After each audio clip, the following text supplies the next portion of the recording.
Whether it's offshore wind or nuclear power, environmental cleanup, she's done a great job making sure that the building trades have a voice in implementing the necessary labor standards that turn these jobs into family-sustaining careers. Please give a warm welcome to the Secretary of the U.S. Department of Energy, Jennifer Granholm. Secretary. All right, all right, all right, all right. Thank you so much, President McGarvey. Thank you so much to the building trades. Thanks to Secretary Treasurer Bishop. What a great time to be in the building trades. Every week these days, I know I'm in a new part of the country seeing new factory floors, new manufacturing lines, new control rooms, new job sites. Every day, it seems, the Department of Energy is announcing new investments in grid projects, in hydrogen projects, in battery projects. Every day, the private sector is announcing new solar projects, wind projects, nuclear. In the energy space alone, since President Biden took office, this is just in my column, and in many of your columns, private companies have announced nearly more than, actually, 600 new or expanded factories for clean energy technologies. In every pocket of the country, 600 factories so far. Companies have doubled their investment in manufacturing structures. It's now at its highest level on record. Construction employment, as you know, is now at its highest level on record. 848,000 construction jobs that we've all been able to count over the last 3 years. All right, 848,000. And more broadly, more than 15 million jobs created since President Biden took office. More jobs than under any term of any president in United States history.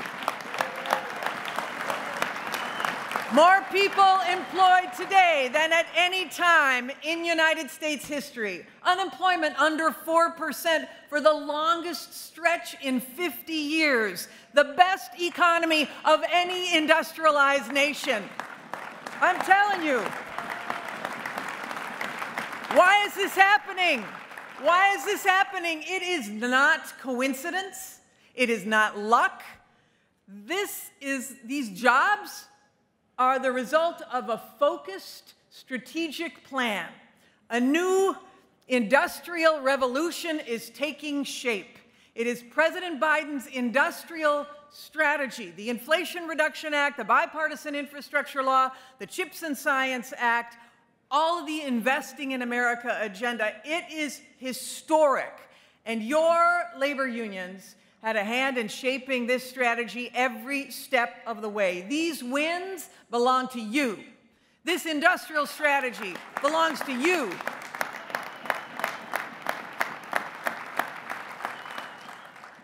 President's listening, President's a teammate, and this strategy, in my world, in the energy space, it stems from a recognition of two facts.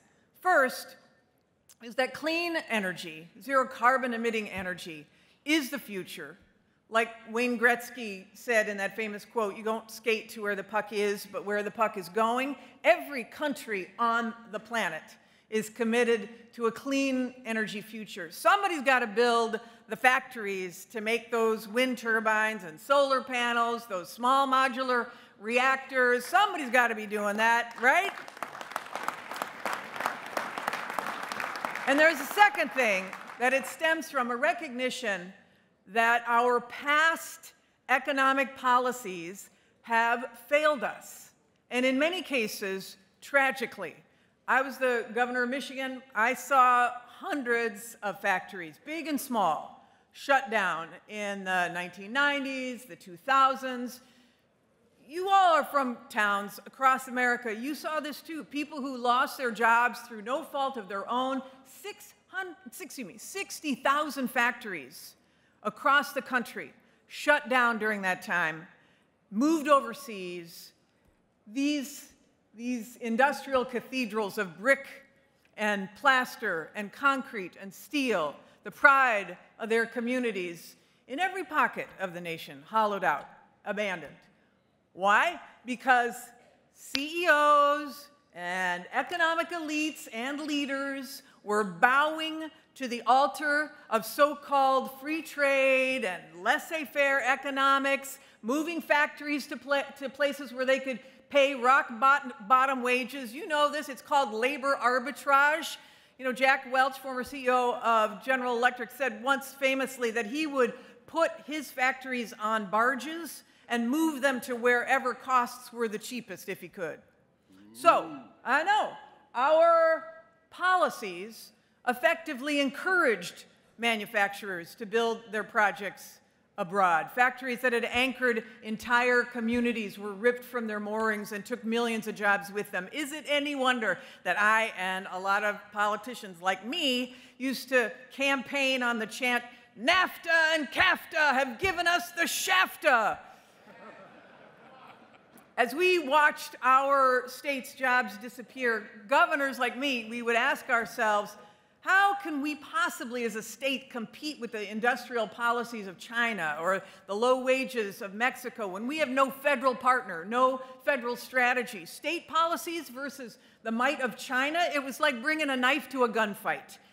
After I was governor, I actually went to China to see what they were doing, to see how they were, what their industrial strategy was like to bring jobs there, and particularly in the energy sector. And I was at a big demonstration by a number of Chinese officials, including a bunch of mayors, and they were bragging about how they had been able to get all this investment. And I was standing next to one of the mayors at the back of the demonstration, and he leans over to me and he says, "So, tell me, when do you think the United States is going to get a national industrial strategy for clean energy?"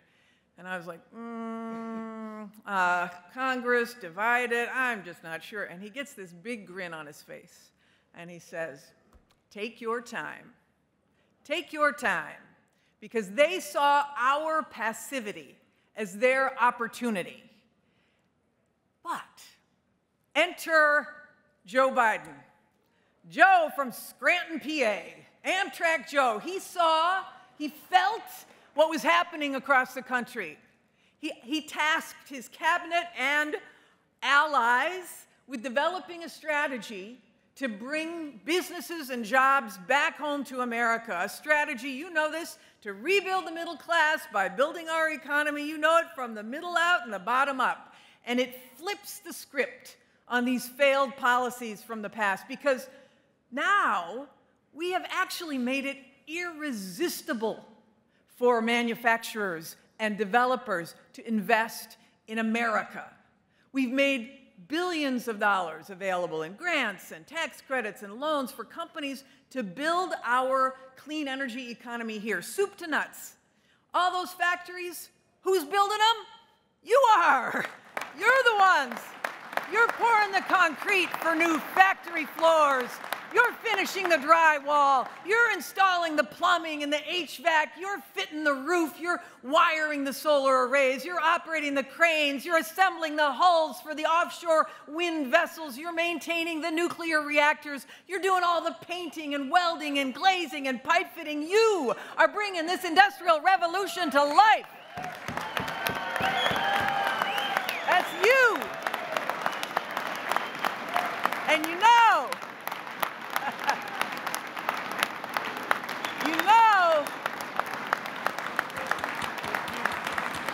of course, these are overwhelmingly union jobs, right? Because President Biden knew that if we wanted to do this work, and we do this work well, we've got to give developers every incentive to hire highly skilled workers. So, with your help, with your voice, with your muscle, he wove his agenda with the strongest labor standards that we have seen in a century. For example, all federally contracted projects now have to have PLAs.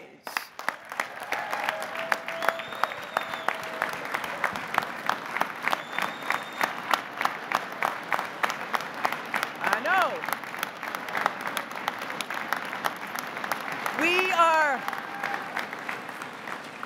We're pushing for PLAs on the grants and the loans too. Actually, we don't just encourage PLAs. At the Department of Energy, we have to rate the applicants, and the folks who have PLAs, who include commitments to negotiate them, we're giving them higher scores so that those are the ones that get preference.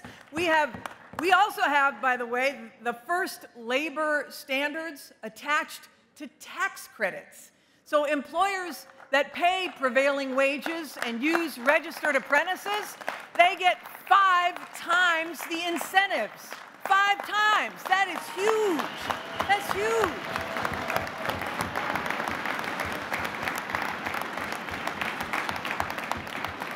It's embedded in the strategy now. People are always coming to us asking, well, how are we going to meet these requirements? How do we find skilled workers? How do we do registered apprenticeships? How do we involve the local community? And every time we tell them, talk to your local building trades, folks.